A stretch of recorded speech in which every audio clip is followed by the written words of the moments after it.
Sahih al-Bukhari 191. Narrated Amr bin Yahya. On the authority of his father, Abdullah bin Zayd poured water on his hands from a utensil containing water and washed them, and then with one handful of water he rinsed his mouth and cleaned his nose by putting water in it and then blowing it out. He repeated it thrice. He, then, washed his hands and forearms up to the elbows twice and passed wet hands over his head, both forwards and backwards, and washed his feet up to the ankles and said, "This is the ablution of Allah's Messenger." Sahih al-Bukhari 192. Narrated Amr bin Yahya.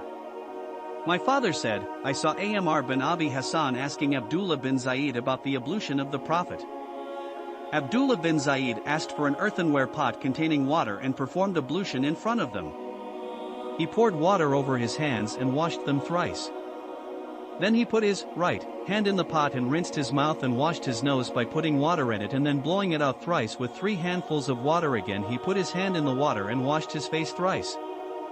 After that he put his hand in the pot and washed his forearms up to the elbows twice, and then again put his hand in the water and passed wet hands over his head by bringing them to the front and then to the back, and once more he put his hand in the pot and washed his feet up to the ankles.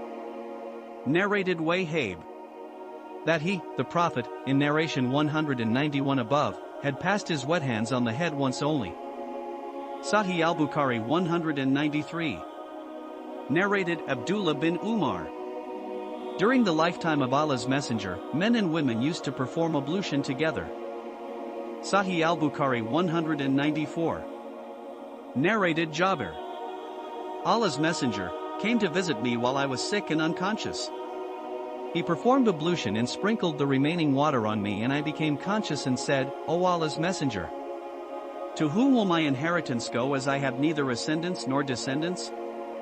Then the divine verses regarding Faraid, inheritance, were revealed. Sahih al-Bukhari 195.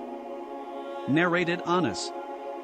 It was the time for prayer, and those whose houses were near got up and went to their people to perform ablution, and there remained some people sitting.